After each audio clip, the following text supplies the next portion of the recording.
اس دنیا میں اگر آخری لڑکا بھی بچتا اور وہ ازمیر بٹ ہوتا تو میں اس سے شادی سے بہتر خودکشی کو گردانتی۔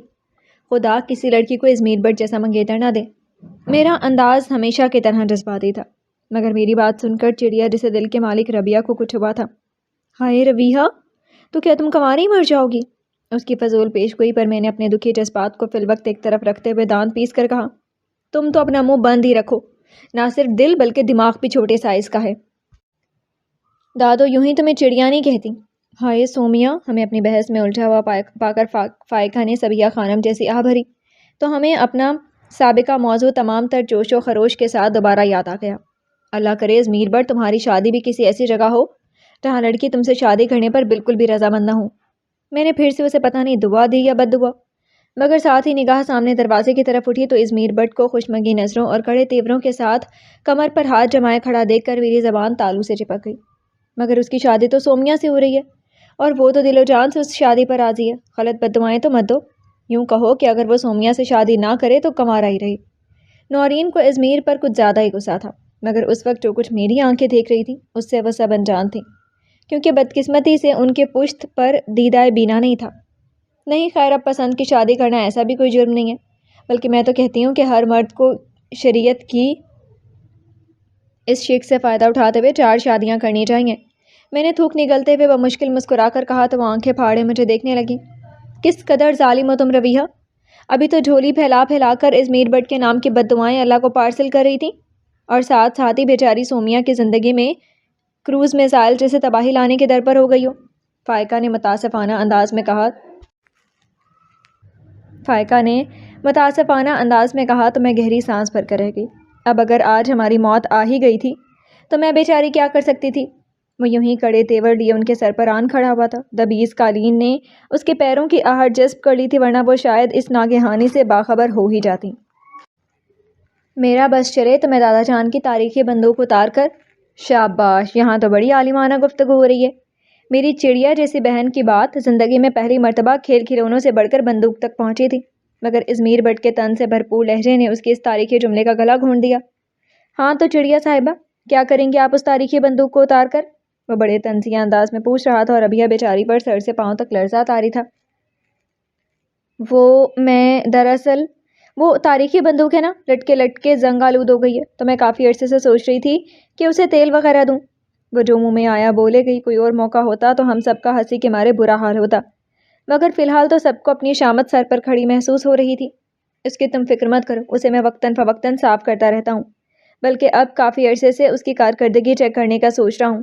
اس نے بڑے رسان سے کہا تو چڑیا صاحبہ کی رہی سہی بولتی بھی بند ہو گئی۔ اور تم؟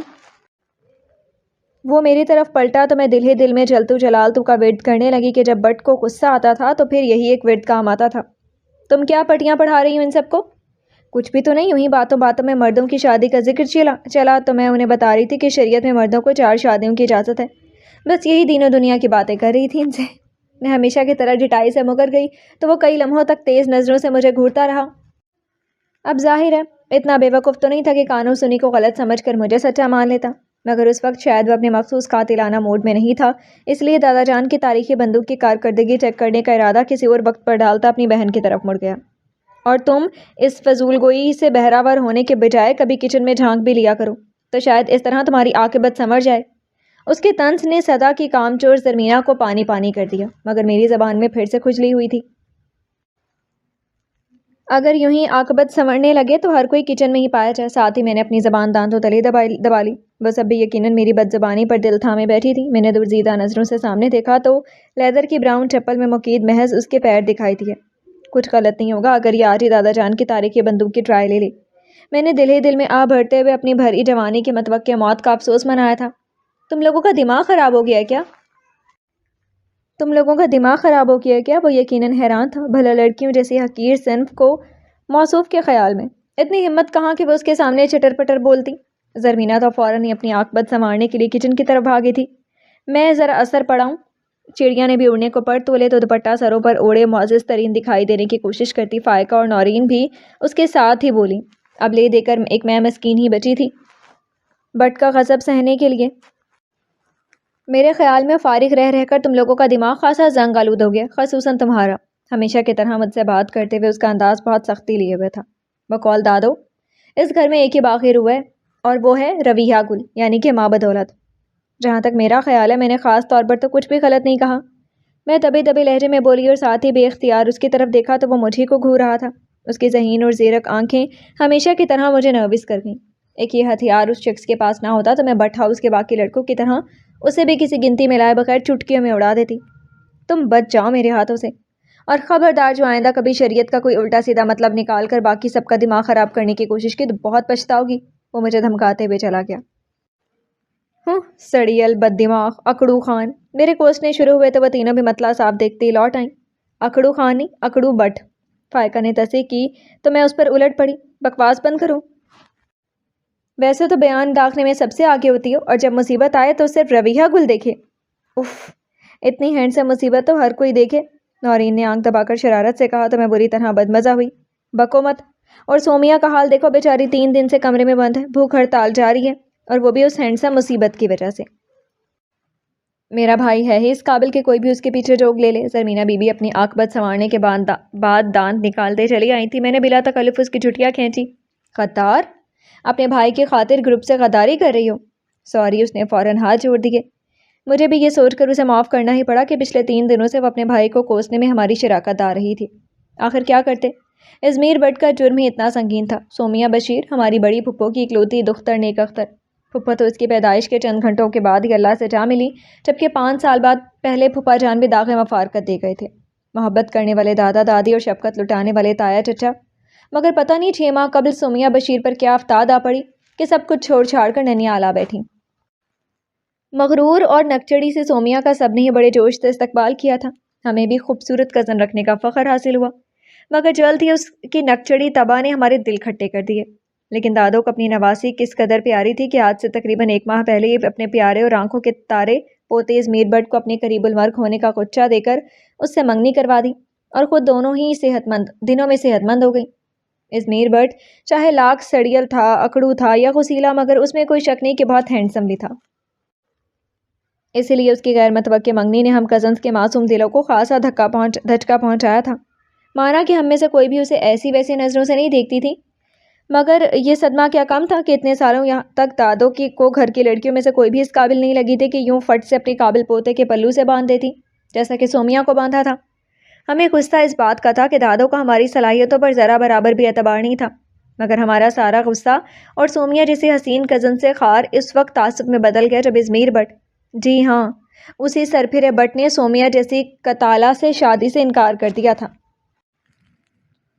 ہماری ساری ہمدردیاں سومیا کے ساتھ ہو گئی تھی۔ اس نخوت زدہ کزن کا دکھ ہمارے سینے پر ہاتھ مارنے لگا اور تمام غصہ ازمیر بٹ پر نکلنے لگا۔ گھر والے جو ہر وقت اسے آنکھوں پر بٹھانے کو تیار رہتے تھے، یکلخت ہی اس سے کھنچ گئے۔ دادا بھی اپنے منظور نظر کو ٹیڑھی آنکھ سے دیکھنے لگی، اور اپنی تمام تر سمارٹنس کے باوجود ازمیر بٹ ہمیں کٹکھنا لگا۔ حق اس بار بھی وجہ کوئی معمولی نہیں تھی۔ ایک بار پھر اس نے ہم جیسی حسین کزنس کو چھوڑ کر کسی اور لڑکی کو شادی کے لیے پسند کیا تھا، اور یہ وجہ ناقابل معافی جرم تھی۔ مجھے لگتا ہے کہ اپنے ساتھ ساتھ تم میری بھی زندگی برباد کر دو گی۔ نہ تو خود کسی طرف لگ رہی ہو اور نہ ہی مجھے لگنے دے رہی ہو۔ مجھے سومیا کے کمرے کے باہر ہی ایمرجنسی بریک لگانا پڑی، کیونکہ اندر غسیلا بٹ اپنے پورے غیظ و غضب کے ساتھ اس معصوم لڑکی پر برس رہا تھا۔ میرو پلیز میری مجبوری سمجھنے کی کوشش کرو۔ وہ روتی ہوئی آواز میں ایک ہی التجا کیے جا رہی تھی، مگر وہ اس کی کوئی بات سننے کو تیار ہی نہیں تھا۔ تم جا کر دادوں سے کہہ دو کہ میں نہیں بلکہ تم خود اس شادی پر راضی نہیں ہو۔ میں اپنے کندھے پر رکھ کر بندوق چلا نہیں سکتا۔ پہلے ہی گھر والوں کی نظروں میں میرا امیج خراب ہو چکا ہے۔ ہائے، میرا ہاتھ بے ساختہ دل پر جا پڑا۔ اس قدر کمینہ تھا یہ ازمیر بٹ، کتنے شاطرانہ انداز میں بیچاری سومیا کو مہرا بنا رہا تھا، اور وہ بلک بلک کر رو رہی تھی۔ بھلا ازمیر بٹ سے دستبردار ہونا کوئی آسان تھا؟ میرے سامنے یہ ٹسویں مت بہاؤ۔ میں تو اول روز سے اس رشتے سے خوش نہ تھا۔ نہ دادو اپنی جان کا واسطہ دیتی اور نہ آج مجھے یہ ذلت سہنا پڑتی۔ ابھی جا کر دادو کو سب بتا دو تاکہ میری جان اس عذاب سے چھوٹے۔ وہ دانت پیس رہا تھا۔ اصولاً تو عقل مندی یہی ہوتی کہ میں شرافت سے الٹے پاؤں ہو لیتی، مگر ازمیر بٹ کے سامنے جا کر اسے شرمندہ کرنے اور ہمراز بن جانے کا ادراک کرانے کا اور کون سا موقع ہوتا۔ میں بلا جھجک کمرے میں داخل ہو گئی۔ اندر کا منظر حسب توقع تھا۔ سومیا اپنے بستر کے کنارے ٹکی آنسو بہا رہی تھی، اور وہ بھوکا شیر بنا گو کہ بکری کے پنجرے کے سامنے ادھر سے ادھر ٹہل رہا تھا۔ بہت خوب، کیا چالیں چلی جا رہی ہیں ایک معصوم لڑکی کے ساتھ؟ اپنی دانست میں اس کی ایک کمزوری تو میرے ہاتھ لگ چکی تھی، سو میں نے بڑے طنزیہ انداز میں کہا تو وہ دونوں ہی چونک گئے۔ لو، ایک اور معصومہ آ گئی، وہ بھی طنزاً بولا تو میں سومیا کے پاس بیٹھ کر اسے تسلی دینے لگی۔ تم کیوں اپنے قیمتی آنسو بہا رہی ہو؟ پتہ تو ہے مرد ذات ہوتی بے وفا ہے۔ میں نے اپنے لب و لہجے میں سن 60 کی ہیروئنس کا بھرپور درد سمونے کی کوشش کی تو وہ میرے سر پر آ کھڑا ہوا۔ تم اپنے فلمی ڈائلاگ سمیٹو اور یہاں سے دفع ہو جاؤ، مگر میں تمہیں ایک معصوم اور مظلوم لڑکی پر یہ ستم کرنے کی اجازت نہیں دے سکتی۔ تم اپنی زندگی سنوارنے کی خاطر اسے مہرا نہیں بنا سکتے۔ کوئی اور موقع ہوتا تو اس کی آنکھوں سے نکلتے شعلے میری گھیگی بندھا دیتے، مگر اس وقت تو میں پوری کی پوری دیوا بیگم بنی جذباتیت کا ریکارڈ توڑ رہی تھی۔ نہیں ربیہ، میرو کو کچھ مت کہو۔ سومیا پھر سے رو دی تو میری آنکھیں بھی بھر آئیں۔ یہ پاگل لڑکی کس بے مہر کی محبت میں مبتلا ہو گئی تھی جو اس لفظ کے معنوں سے بھی ناواقف تھا۔ کیوں نہ کہوں، بلکہ میرا بس چلے تو میں جوش میں جا کر بس چلانے کی کوشش کر ہی رہی تھی کہ ازمیر نے مجھے بازو سے پکڑا اور سومیا کو پاس سے اٹھا دیا۔ تم اپنی بس لو اور کہیں اور جا کر چلانے کی کوشش کرو، خبردار جس معاملے میں کوئی بکھیڑا کھڑا کرنے کی کوشش کی ہو تو۔ وہ غرایا تھا، اور پہلے چاہے مجھ پر اس کے لب و لہجے کا اثر ہوا تھا یا نہیں، مگر اب چند انچ کے فاصلے سے اس کی آنکھوں سے لپکتے شعلے مجھے ہراساں کر گئے تھے۔ اچانک ہی مجھے احساس ہوا کہ میں شیر کی کچھار میں ہاتھ ہی نہیں بلکہ سر بھی ڈال بیٹھی ہوں۔ اگر مجھے اس ساری گفتگو کا ایک بھی لفظ کسی اور سے سننے کو ملا تو دادا جان کی تاریخی بندوق کے ساتھ ساتھ تمہاری فوتگی کی تاریخ بھی لکھی جانے لگے گی۔ دانت پیس کر کہتے ہوئے اس نے میرے بازو کو خفیف سا جھٹکا دے کر چھوڑا اور تن فن کرتا باہر نکل گیا۔ اس قدر خوفناک اور قاتلانہ انداز نے مجھے جھرجھری دلا دی، مگر ساتھ ہی سومیا کے پھوٹ پھوٹ کر رونے کی آواز نے مجھے سب کچھ بھلا کر اس کی طرف متوجہ ہونے پر مجبور کر دیا۔ سومی میری جان، کیوں اس بے وفا انسان کے پیچھے اپنی زندگی برباد کر رہی ہو؟ دیکھا نہیں، صاف لفظوں میں کہا اس نے کہ وہ تم سے شادی نہیں کر سکتا کیونکہ وہ کسی اور کو پسند کرتا ہے۔ وہ صرف شکل کا اچھا ہے، دل دیکھو کتنا سیاہ ہے اس کا۔ یہ بھلا اس قابل ہے کہ کوئی لڑکی اس کے لیے آنسو بہائے؟ میں اسے باہوں کے گھیرے میں لیے مدبرانہ انداز میں سمجھا رہی تھی۔ ان دنوں وہ اپنا غرور بھولے ہم سب کے کافی نزدیک آ چکی تھی۔ تڑپ کر بولی، ایسا مت کہو ربیہ، وہ تو اس قابل ہے کہ کوئی بھی لڑکی اس کے ساتھ پر فخر کر سکتی ہے، بس میں ہی بدقسمت ہوں جس کے نصیب میں اس کی ہمسفری نہیں لکھی۔ میرا دل اس کی بے بسی پر درد سے بھر گیا۔ وہ بیچاری خواہ مخواہ خود کو قصوروار ٹھہرا رہی تھی۔ اصل بدقسمت تو ازمیر تھا جو اتنی چاہنے والی لڑکی کو ٹھکرا رہا تھا۔ اب میں فقط اسے تسلی دینے کے علاوہ کر بھی کیا سکتی تھی، سو وہ کرتی رہی۔ انہی دنوں جب گھر کی ہوائیں تک ازمیر بٹ کے خلاف ہو چکی تھی، سومیا کے تایا اپنے بیٹے زیاد کے لیے سومیا کا رشتہ مانگنے چلے آئے تھے۔ ہم سب تو انگشتے بدنداں تھے، دادو بھی جلال میں آ گئی تھی۔ ان کی یہ جرت، منگنی شدہ لڑکی کے لیے رشتہ! وہ ڈرائنگ روم میں بیٹھے مہمانوں کی ایسی کی تیسی کرنے کو پوری طرح تیار تھی، مگر ازمیر مطمئن تھا۔ اتنا اچھا رشتہ ہاتھ سے گنوانا عقل مندی نہیں ہے دادو، ذرا ڈھنگ سے بات کیجیے گا ان لوگوں سے۔ دادو کی آنکھیں پھٹی کی پھٹی رہ گئی تھی۔ تمہارا دماغ تو نہیں چل گیا میرو؟ کیا اپنی منگیتر کا رشتہ کرواؤ گے؟ چھوٹی چٹی ذرا تنک مزاج تھی، فوراً غصے میں آ گئی تھی۔ اس پر تو لگتا ہے کسی نے تعویذ کر دیے ہیں۔ ہائے میرا فرما بردار بچہ! تائی جان بیچاری حد درجہ سیدھی سادھی تھی، ان کی تان ہمیشہ تعویذ گنڈوں پر ہی آ کر ٹوٹتی تھی۔ انہیں شروع سے میرو کو کسی کی نظر بد لگنے سے خوف آتا تھا۔ اوفو، وہ جھنجھلا سا گیا تھا۔ یہ کیا اسٹار پلس کے جذباتی ڈرامے شروع کر دیے آپ لوگوں نے؟ ایسے اچھے رشتے روز روز نہیں ملتے۔ مجھے اس وقت ازمیر بٹ کی چالاکی پر رشک آیا تھا۔ کتنی آسانی سے سومیا کو اپنی راہ سے ہٹا کر اپنی لائن صاف کر رہا تھا۔ تم میں بیٹھے بٹھائے ایسی کون سی برائی پیدا ہو گئی ہے کہ اس رشتے سے انکاری ہو؟ لگے ہاتھوں ذرا وہ بھی بتا دو۔ میرا بولنے کا قطعی ارادہ نہیں تھا، مگر یہ کمبخت زبان تمہارا تو میں کسی روز گلا ہی دبا ڈالوں گا، فسادی نہ ہو تو۔ وہ دانت کچا کر بولا تو اس کے انداز پر میں بے اختیار 2 قدم پیچھے ہٹ گئی۔ اپنی شہادت کا کچھ ایسا یقین ہوا تھا مجھے۔ دادو نے تیش میں آ کر اپنی جھڑی اس کے شانے پر ماری تو وہ خفا سا لاؤنج سے ہی نہیں بلکہ گھر ہی سے باہر چلا گیا۔ اس کے جاتے ہی دادو نے بڑی تسلی سے آنے والے مہمانوں کی عزت افزائی کی۔ دیکھیں، بچوں کی خوشی کو ہر حال میں ترجیح دینا چاہیے، آخر کو زندگی انہوں نے گزارنا ہے۔ سومیا کے تایا کی آواز باہر تک آ رہی تھی، جہاں ہم سب کزنز دروازے سے لگی پوری طرح سنگن لینے کی کوشش کر رہی تھی۔ ہمیں اپنے بچوں کی ہر خوشی کا پورا خیال ہے، آپ فکر مت کریں، یہاں زور زبردستی کچھ طے نہیں کیا ہوا۔ دادو نے بہت رکھائی سے کہتے ہوئے بات ہی ختم کر دی۔ سومیا زرد پڑتی رنگت کے ساتھ ساری بحث سن رہی تھی۔ ان لوگوں کے اٹھتے ہی بھاگتے ہوئے اپنے کمرے میں چلی گئی۔ ہائے بیچاری سومیا! چڑیا کو مارے دکھ کے رونا آنے لگا۔ دیکھ لو اپنے میسنے بھائی کا کارنامہ، اچھی خاصی لڑکی کو روگ لگا دی ہے۔ میرا بس زرمینہ پر ہی چل سکا تھا، تو مجھے کون سا کام دکھ ہے؟ ایک ہی تو ارمان تھا مجھے خوبصورت بھابھی لانے کا، وہ بھی پورا نہیں ہونے دیا۔ اسے اپنا ہی دکھ تھا۔ اب بیچاری سومیا کا کیا ہوگا، کہیں غم کے مارے وہ خودکشی ہی نہ کر لے۔ فائقہ کی سوچ ہمیشہ انتہا نوعیت کی ہوتی تھی۔ اب جو بھی کرنا ہے ہمیں ہی کرنا ہے، میں نے جو شیلی انداز میں کہا تو ان سب نے بنا سوچے سمجھے میری تائید کی۔ ہاں بالکل، مگر ہم کریں گے کیا؟ ایمن اور مانو کو تھوڑی دیر کے بعد خیال آیا، ہم ازمیر کو مجبور کریں گے کہ وہ اس رشتے کو نبھائے۔ سومیا ہی کیوں قربانی دے اپنے جذبات کی، ازمیر بٹ کیوں نہیں؟ میں نے اٹل انداز میں کہا تو وہ ایک دوسرے کو دیکھنے لگی۔ مگر رویہ اس میں تھوڑا خطرہ نہیں ہے کیا؟ چڑیا نے ہچکچاتے ہوئے کہا تو مینا بی بی فوراً بولی، تھوڑا نہیں بہت خطرہ ہے، بھائی کو تو یوں بھی ان دنوں اپنے دادا جان کے بندوق کی ٹرائی کے لیے کسی انسان کی اشد ضرورت ہے، بلکہ وقت آنے پر وہ تو کسی کا خون بھی پی سکتا ہے۔ نورین نے چھڑچھڑی لیتے ہوئے کہا تو مجھے ان سب کی بزدلی پر غصہ آنے لگا۔ ایسا کوئی ڈریکولا نہیں ہے وہ بھی انسان ہی کا بچہ ہے۔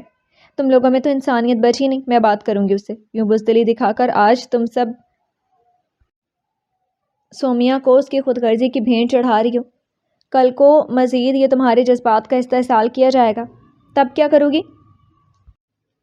کل کو جب تمہارے جذبات کا استحصال کیا جائے گا تب کیا کرو گی؟ میری تقریر کچھ زیادہ ہی جذباتی ہو گئی تھی، تبھی تو وہ چھ کی چھ پگھل کر موم ہو گئی۔ ہم تمہارے ساتھ ہیں رویہ، صدا کی کم کو ماہین نے بآوازِ بلند کیا تو اندر آتے ابلیس کے چیلوں کے کان کھڑے ہو گئے تھے۔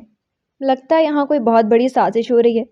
حسان نے فضا میں کچھ سونگنے کی کوشش کی، یا پھر انہوں نے کوئی سیاسی پارٹی جوائن کر لی ہے۔ ماس کا انداز پر یقین تھا۔ آ گئی جیلس قوم، میں تیکھے لہجے میں کہتی فلور کشنز اٹھا کر تہ در تہ رکھنے لگی۔ بہرحال ہم صرف یہ جاننا چاہتے ہیں کہ یہاں کیا سازش کی جا رہی ہے؟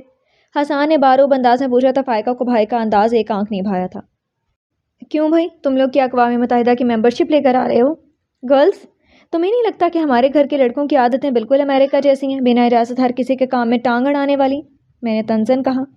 اور اگر کبھی اخبار کا مطالعہ کیا ہوتا تو تم لوگوں کی بہت پہلے ادراک ہو جاتا کہ تم لوگوں نے اندر ہی اندر سازش کا بازار گرم کرنے کی عادت یقیناً پڑوسی ملک سے ادھار لی ہے۔ حسان نے باقاعدہ میری حب الوطنی کو للکارا تھا۔ وہ میرا ویک پوائنٹ اچھی طرح جانتا تھا۔ خبردار جو کبھی مجھے ان سے تشبیہ دینے کی کوشش کی تو پھر یہ ساتھ دینے کی کیا باتیں ہو رہی تھیں؟ علی فوراً اصل پوائنٹ کی طرف آ گیا۔ تعمر ساتھ نبھانے کی عادت تو ہم خواتین کی گھٹی میں پڑی ہوئی ہے، اپنی فطرت کا یہی رخ تجدید عہد کی طرح دہراتے رہتے ہیں اور بس۔ مانو کی جذبات نگاری کمال کی تھی، میں خود دل پر ہاتھ رکھے وہیں فلور کشنز کے پہاڑ پر ٹہ گیا۔ او ہو، ماس بدک کر سیدھا ہوا۔ مردوں میں ایسی کون سی بے وفائی دیکھ لی تم نے؟ کہاں پڑھا کبھی کہ بیوی اور 4 بچوں کو چھوڑ کر شوہر اپنی معشوقہ کے ساتھ فرار ہو گیا؟ ابرار نے چمک کر پوچھا۔ اسے تو یوں بھی بیماری تھی کہ صبح صبح ہماری جان چلانے کی خاطر ایسی خبریں عین ناشتے کے وقت ڈھونڈ ڈھونڈ کر سنایا کرتا تھا۔ ہر بھاگنے والی عورت کے پیچھے ایک مرد کا ہاتھ ہوتا ہے، میں نے بآواز بلند کہا تو وہ چاروں مجھے کھا جانے والی نظروں سے دیکھنے لگی۔ رہنے دو بی بی، ایک تعمر ساتھ نبھانے کو گھر میں بچوں کے ساتھ موجود دوسرا وعدہ نبھانے کو بھگا لے جا رہا ہے اور پھر بھی مرد بے وفا۔ اور یہ ازمیر بٹ جو بیچ راہ میں سومیا کو چھوڑ کر فرار ہو رہا ہے، اس کی بے وفائی کو کون سے پلڑے میں تولو گے تم؟ مانو کو غصہ آ گیا اور مجھے اس سے بھی زیادہ، یعنی کہ حد ہو گئی۔ سبھی آہستہ آہستہ ازمیر بٹ بنتے جا رہے تھے، عورتوں کے لیے حدود و قیود نافذ کرنے والے، انہیں اپنے کھینچے ہوئے ایک دائرے میں رکھتے ہوئے فیصلے کا حق اپنے ہاتھ میں رکھنے والے۔ یہ بھی اس کی اچھائی ہے کہ ابھی سے انکار کر رہا ہے، اگر شادی کے بعد دوسری شادی کر لیتا تو تم لوگوں کو زیادہ تکلیف ہوتی اور اس بیچاری کو بھی۔ وہ اطمینان سے کہہ رہا تھا۔ کس قدر کمینے ہو تم حسان، تم لوگ اپنے سگے کی اچھائی کی گن گا رہے ہو جس کی وجہ سے وہ بیچاری بستر سے جا لگی ہے۔ مجھے جی بھر کر غصہ آیا تھا۔ وہ اول درجے کی کاہل اور پھوہڑ لڑکی ہے، جب سے آئی ہے بستر سے لگی ہوئی ہے اپنی سستی کی وجہ سے۔ ماس برجستہ بولا۔ تم لوگ کبھی بھی لڑکیوں کی جذبات و احساسات کو نہیں سمجھ سکتے۔ مینا کو تعصب ہوا۔ میں اس سلسلے میں گہری ریسرچ کر رہا ہوں، آج کل پوری 10 لڑکیوں کے ساتھ چیٹنگ ہو رہی ہے نیٹ پر۔ وہ صوفے پر دراز ہوتے ہوئے اطمینان سے بولا تو میں فرتے جذبات سے مٹھیاں بھینچ کر رہ گئی۔ اگر ایسا ہی کوئی اعتراف ہم لڑکیوں میں سے کسی نے کیا ہوتا تو پل بھی ضائع کیے بغیر یہ سب لڑکے دادا جان کی تاریخی بندوق کی جانب بھاگتے۔ بہرحال اتنی آسانی سے تو ہم بھی ازمیر بٹ کی جان نہیں چھوڑنے والے۔ میں نے انہیں دھمکایا تو ماس نے لاپرواہی سے ہاتھ جھٹک کر گویا مکھی اڑائی تھی، جبکہ باقی تینوں نے باقاعدہ ویلن ٹائپ قہقہا لگا کر میرے اس دھوکے کا مذاق اڑایا تھا۔ میں ابھی سومیا کے پاس سے آ رہی تھی، اس کی خوبصورت آنکھوں میں موٹے موٹے آنسو اور ہونٹوں پر ایک ہی تکرار تھی، میرو کا کوئی قصور نہیں ہے رویہ، میں ہی اس کے قابل نہیں ہوں، اور اس کی یہ بے بسی مجھے پوری طرح بھڑکا چکی تھی۔ چلو ذرا آج اس میرو سے تو دو ہاتھ ہو جائیں، میں نے جوش میں آ کر اپنی آستینیں چڑھاتے ہوئے کہا، جنہیں مینا نے فوراً ہی کھینچ کر نیچے کر دیا۔ آدھی آستینیں بھائی کو سخت ناپسند ہے۔ اس کے اعتراض پر مجھے ازمیر کی شوری اگلتی آنکھیں یاد آ گئی، مگر پھر فوراً ہی خیال آیا کہ یہ تو پہلے ہی موقع پر ہار مان لینے والی بات تھی، تو دوبارہ آستینیں چڑھا لی۔ اس وقت ہم اپنی منوانے جا رہے ہیں کہ اس کی؟ لیکن ربیہ اگر اسے غصہ آ گیا تو؟ چڑیا ہچکچائی تو میں نے اس کے شانے پر ایک ہاتھ رسید کیا۔ تم تو نہ ہی جاؤ میرے ساتھ، پتہ چلے وہاں جاتے ہی تمہارا ہارٹ فیل ہو گیا۔ وہ میرے طنز کو پرواز سے آزادی سمجھتے ہوئے میرے وضاحت کرنے سے پہلے ہی اڑن چھو ہو گئی۔ ذلیل، دیکھنا تو صحیح، کل ہم سب کا یوں ہی استحصال کیا جائے گا اور ہم کچھ بھی نہیں کر پائیں گے، اس لیے بہتر ہے کہ ہم آج ہی اپنے حقوق کے لیے آواز اٹھائیں۔ ہاں ہاں، ہم تمہارے ساتھ ہیں۔ ان سب نے پھر سے یقین دہانی کروائی تھی اور ازمیر کے کمرے تک واقعی وہ میرے ساتھ تھیں۔ اندر داخل ہوتے ہوئے میں سراسر ان پر روب ڈالنے کی خاطر 2 قدم آگے ہو گئی، مگر کمرے میں داخل ہو جانے کے بعد مجھے احساس ہوا کہ میرے پیچھے دروازہ بند ہو گیا تھا، یعنی میں اکیلی شیر کی کچھار میں آ گھسی تھی۔ ان چاروں کے وعدے اور یقین دہانیاں کسی کرپٹ سیاستدان کا دعویٰ نکلی تھیں، لیکن اب پچھتائے کیا ہوتا۔ سامنے بستر پر نیم دراز کسی کتاب کے مطالعے میں مصروف ازمیر بٹ اب مجھے کھا جانے والی نظروں سے گھورنے میں مصروف تھا۔ تب مجھے احساس ہوا کہ میں دروازہ کھٹکھٹائے بغیر اندر آنے کی گنہگار ہو چکی ہوں۔ بہت خوب، یہی تمیز سیکھی ہے تم نے اسکول اور کالج میں، وہ طنزیہ انداز میں کہتا اٹھ بیٹھا تو میں خجل سی ہو گئی۔ دراصل مینا اور وہ سب میرے ساتھ تھیں، میں نے سوچا ان میں سے کوئی نوک کر دے گی۔ مگر تمہیں ضرورت ہی کیا تھی میرے کمرے میں آنے کی؟ وہ اس قدر بے مروتی سے پوچھ رہا تھا جیسے میں نے اس کی راجدھانی میں قدم رکھ کر کوئی سنگین جرم کر ڈالا ہو۔ اس کے لب و لہجے نے مجھے محتاط کر دیا تھا۔ شدید غصے کے عالم میں وہ میرے قتل کا بھی مرتکب ہو سکتا تھا، اس لیے میری بھلائی اسی میں تھی کہ میں اس سارے دورانیے میں دروازے کے قریب ہی رہتی تاکہ اچانک فرار آسان ہو جاتا۔ میں سومیا کے سلسلے میں بات کرنے آئی تھی، میں نے اپنی تمام تر ہمت جمع کرتے ہوئے کہہ ڈالا۔ بہت خوب، لگتا ہے تم نے وکالت کا امتحان پاس کرنے کا سوچ ہی لیا۔ میرا دل خوش فہمی میں گھرا، یعنی میرے اعتماد نے اسے متاثر کیا تھا۔ میں ایک لڑکی کی زندگی برباد ہوتے ہوئے نہیں دیکھ سکتی، میں نے نعرہ مارنے والے انداز میں کہا تو اس کی خوشمگی نگاہوں نے مجھے گڑبڑا دیا۔ میرا مطلب ہے کہ سومیا بیچاری کا کیا قصور ہے؟ میں منمنائی تو وہ بستر سے اتر کر ننگے پاؤں قالین پر چلتا میرے سامنے آ کھڑا ہوا۔ میں وہیں جمی کھڑی تھی، مگر اس کی وجہ میری بہادری قطعاً نہیں تھی، بلکہ در حقیقت میرے پاؤں جیسے قالین سے چپک گئے تھے اور ٹانگیں کمبخت بھاگنے سے انکاری۔ آخر تمہیں تکلیف کیا ہے؟ گھر میں اتنی لڑکیاں مگر کوئی بھی یوں منماری نہیں کرتی جیسے تم کرتی ہو۔ اس کی سختی سے کہی بات پر میرا انکشاف بے ساختہ اور بے اختیار تھا۔ وہ سب تم سے ڈرتی ہیں۔ اوہ، تو تم مجھ سے نہیں ڈرتی؟ وہ طنزاً بولا۔ نہیں تو، میرا مطلب ہے کہ ڈر اور احترام میں فرق ہوتا ہے نا۔ میں نے فوراً اپنے بچاؤ کی تدبیر میں ایک عدد ڈائلاگ چھاڑا تو وہ 1 قدم آگے بڑھا اور میں 2 قدم پیچھے ہٹ کر دروازے سے جا لگی۔ خوب، یعنی باقی سب مجھ سے ڈرتی ہیں اور تم میرا احترام کرتی ہو۔ وہ یقیناً تمسخر اڑا رہا تھا۔ مجھ سے اس بات میں سر ہلانا مشکل ہونے لگا، میرے خیالات سے وہ اچھی طرح واقف تھا۔ وہ کہاں کا قومی ترانہ تھا کہ میں اس کا احترام کرتی؟ ہاں، یہ الگ بات تھی کہ میں اپنے کہے سے مکر کر معصوم بن جایا کرتی تھی۔ اور وہ جو اس روز مجھے کوسنے دے رہی تھی وہ کیا تھا؟ وہ احتساب پر اتر آیا تو میرا دل دھک سے رہ گیا تھا۔ میں نے تھوک نکل کر حلق تر کرنے کی کوشش کی تھی۔ دراصل وہ سب تو سومیا کو خوش کرنے کے لیے تھا۔ وہ کیا سوچتی ہے کہ ہم میں سے کوئی بھی اس سے ہمدردی نہیں ہے، اس لیے بس تھوڑا تمہیں ذرا سا برا بھلا کہہ دیا۔ اس نے بات سمجھنے والے انداز میں سر ہلایا، پھر مجھے گھورتے ہوئے پوچھنے لگے، تم میں سے کسی نے اس سے اصل بات پوچھی ہے؟ مجھے ساری بات کا پتہ ہے، میں نے تفاخر سے کہنا چاہا، مگر وہ غصے سے میری بات کاٹ گیا۔ تمہیں تو یوں بھی جدھر سینگ سمائے ادھر بھاگنے کی عادت ہے، لیکن آج کے بعد اگر میں نے تمہیں اس گھر میں جل سے جلوس نکالتے دیکھا تو… وہ لب بھینچ گیا تھا، مگر باقی کی آدھی دھمکی اس کی سیاہ آنکھوں میں واضح تھی، جسے پڑھ کر دادا جان کی تاریخی بندوق میری آنکھوں کے سامنے ناچ گئی۔ اس کے بعد میں جتنی پھرتی سے وہاں سے بھاگی اس پر وہ بھی حیران ہوا ہوگا۔ میں نے سیدھا سومیا کے کمرے میں آ کر دم لیا تھا، جہاں وہ چاروں مفرور بھی موجود تھیں۔ میں نے جاتے ہی جتنی گالیاں یاد تھیں انہیں دی، مگر پھر ان کے تاثرات نے میری زبان کو بریک لگا دی۔ تم لوگوں کا بینگنوں کا کاروبار ٹھپ ہو گیا کیا؟ ان سے نہیں، مجھ سے پوچھو، سومیا چہکی تو میں حیرت زدہ سی اس کی طرف مڑ گئی۔ ابھی کچھ دیر پہلے تک وہ اسٹار پلس کی تلسی کی طرح بٹ ہاؤس کو آنسوؤں کے سیلاب میں بہا دینے کو تھی، اور اب اس کی سنہری آنکھوں کی چمک قابل دید تھی۔ ماہین، زرمینہ، ایمن اور فائقہ، نورین اور چڑیا کی پھٹی پھٹی آنکھوں میں اور کھلے منہ کا مطلب اب مجھے سمجھ میں آ رہا تھا۔ میں ابھی میرو کے کمرے سے آ رہی ہوں، وہ تم سے شادی پر 1% بھی راضی نہیں ہے۔ پھر تمہارے ہاتھ ایسا کون سا خزانہ لگ گیا؟ میں عقل کل بھی یہ معمہ حل کرنے میں ناکام رہی تھی۔ کیا؟ وہ میری بات سن کر ہنسی تو پھر ہنستی ہی چلی گئی۔ تم میرو کو مجھ سے شادی پر رضامند کر رہی تھی؟ وہ اپنے سینے پر انگشت شہادت رکھتے ہوئے بولی تو ہنسی اس کے شہابی لبوں کے نرم گوشوں ہی سے نہیں بلکہ سنہری آنکھوں سے بھی پھوٹ رہی تھی۔ میں نے اس بات میں سر ہلایا تو وہ یوں ہی ہنستے ہوئے بولی، مگر میں نے کب کہا کہ میں اسے شادی کرنا چاہتی ہوں؟ تو میری دھڑکن تھم سے گئی۔ میرا کزن ہے نا زیاد، اسی سے۔ کیا؟ میرے منہ سے بے اختیار چینخ سے نکل گئی تو وہ مسکراہٹ دباتے ہوئے شرمیلے انداز میں بولی، میں اسی سے جھگڑ کر یہاں آئی تھی، غصہ شدید تھا اور کچھ نانک بیماری کا خیال۔ بس زیاد کو مزہ چکھانے کی خاطر میرو سے منگنی کر بیٹھی، مگر مجھے نہیں پتا تھا کہ یہ سب اتنا سیریس ہو جائے گا۔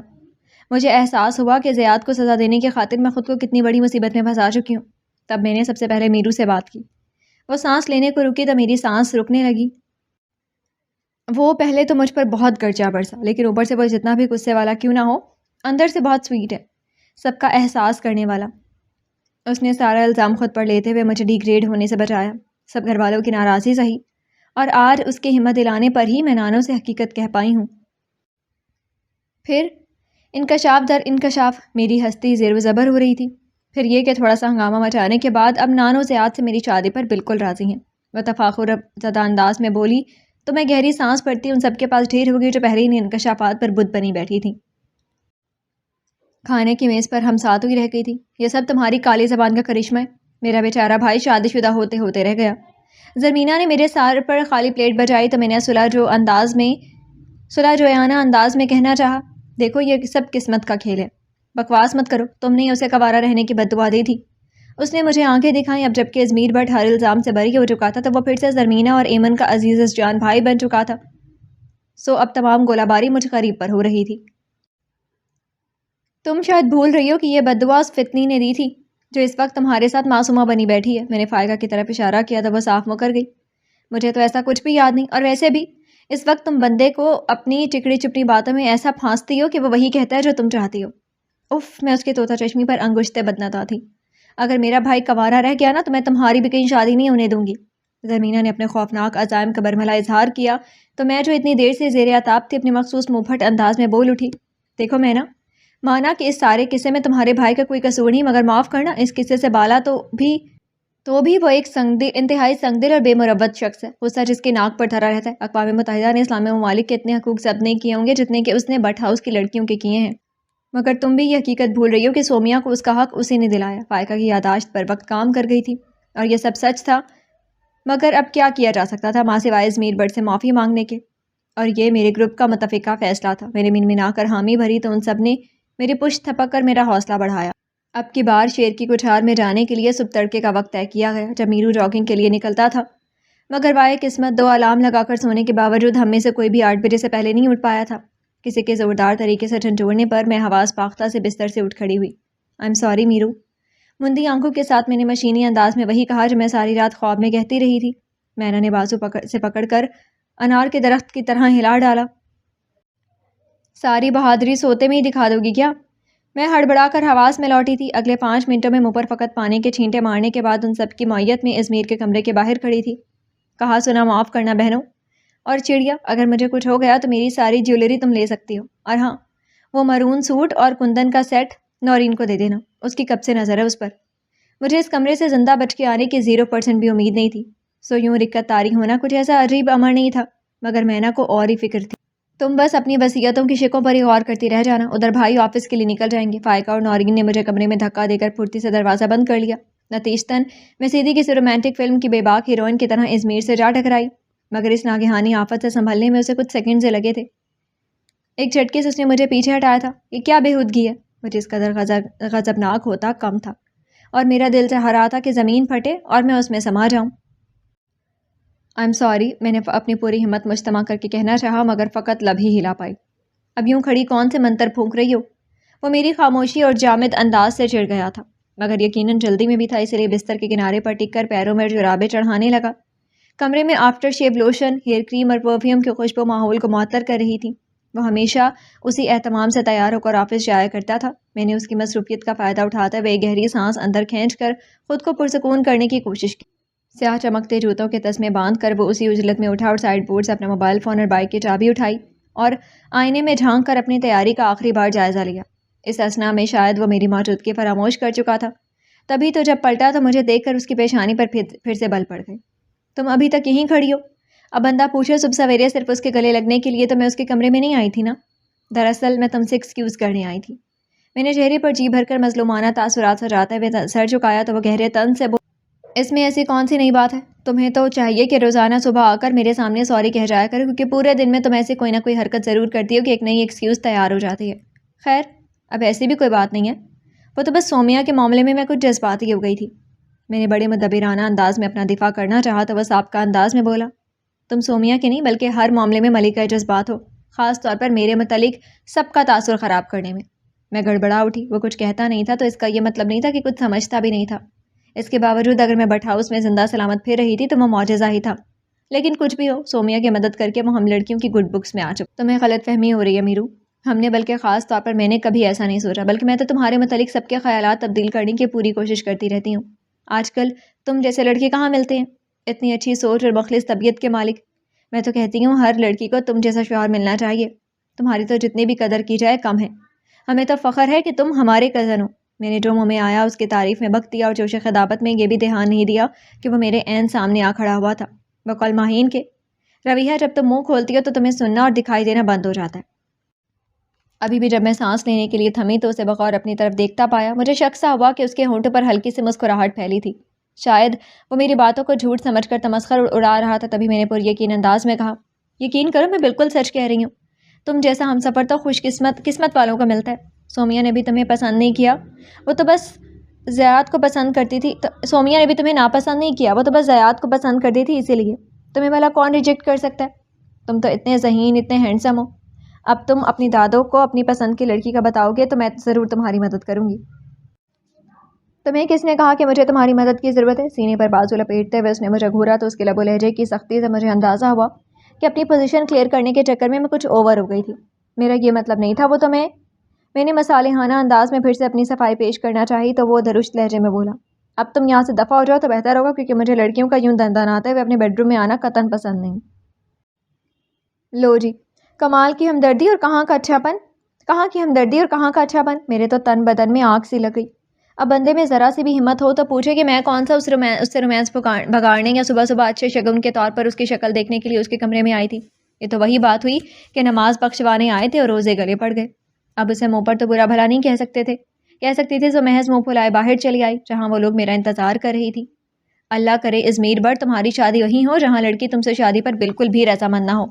انہیں ساری بات مرچ مسالے کے ساتھ بتانے کے بعد میں نے اپنے مخصوص انداز میں اسے بددعا دی تھی، کہیں بھی ہو جائے تمہاری بددعا ضرور پوری ہو جائے گی۔ بھلا کون لڑکی بقائمی ہوش و حواس اس مرکھتے بیل سے شادی پر راضی ہوگی؟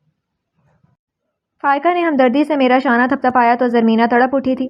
ظالمہ، میرا ایک ہی تو سپنا خوبصورت بھابھی لانے کا، اور یہ فیصلہ بھی اسی روز ٹھیک 15 منٹ کے بعد ناشتے کی میز پر ہو گیا۔ میری بددعا اس قدر صورت سے اثر کرے گی یہ مجھ معصوم نے کبھی خواب میں بھی نہیں سوچا تھا۔ اب تمہاری بھی شادی ہو جانی چاہیے میرو۔ دادو کی محبت اور شفقت پھر سے لوٹ آئی تھی۔ وہ ناشتہ کرتے ہوئے مسکرا دیا تھا۔ نہیں دادو، جب تک یہ لڑکیاں اس گھر میں ہیں تب تک تو میں شادی نہیں کروں گا۔ اف، میں دانت پیس کر رہ گئی۔ ایسا کون سا نایاب پیس کر ملا رہا تھا کہ ہم جیسے خوبصورت اور خوب سیرت بقلم خود لڑکیوں میں اسے کیڑے دکھائی دینے لگے تھے؟ تو اس میں کون سی ناممکن بات ہے؟ تب تک منگنی تو ہو سکتی ہے نا؟ اس طرح ایک دوسرے کو جاننے اور سمجھنے کا موقع بھی مل جائے گا۔ ہائے، دادوں کی یہ روشن خیالی، مگر صرف پوتوں کے لیے۔ ہمیں بے تحاشا رشک آیا تھا۔ سب نے دادوں کی ہاں میں ہاں ملائی سوائے ہم نامحرموں کے، جو ایک بار پھر سے اس کے دشمنوں کی فہرست میں آ چکی تھی۔ دادو اس کی پسند کی لڑکی کی خصوصیات پوچھ رہی تھی۔ بس دادو، شکل و صورت تو واجبی بھی چلے گی، ہاں بہت فرما بردار، سمجھدار اور ذمہ دار ہو۔ جمع دار کہنا بھول گئے محترم۔ میں نے جھک کر اپنے گروپ سے کافی اشیئر کیا تو وہ ہنسی دبانے لگی۔ تو پھر نام بھی بتا دو اپنی پسند کی لڑکی کا۔ دادو بڑے شاہانہ موڈ میں تھی۔ ہم بیچاریوں کے دلوں پر تو چھریاں ہی چل گئی، جنہیں ابھی تک اپنی پسند کے کپڑے پہننے کی بھی ممانعت تھی۔ ارے نہیں دادو، یہ تو آپ کا ڈپارٹمنٹ ہے۔ وہ فرما برداری کے ریکارڈ توڑ رہا تھا اور سب اس کا ادب و آداب دے کر واری قربان جا رہے تھے۔ تبھی میری بددعا انگڑائی لے کر بیدار ہوئی اور پیر پھیلا کر پورے کمرے کا چکر لگانے کے بعد میرے سر پر آ کر اڑنے لگی۔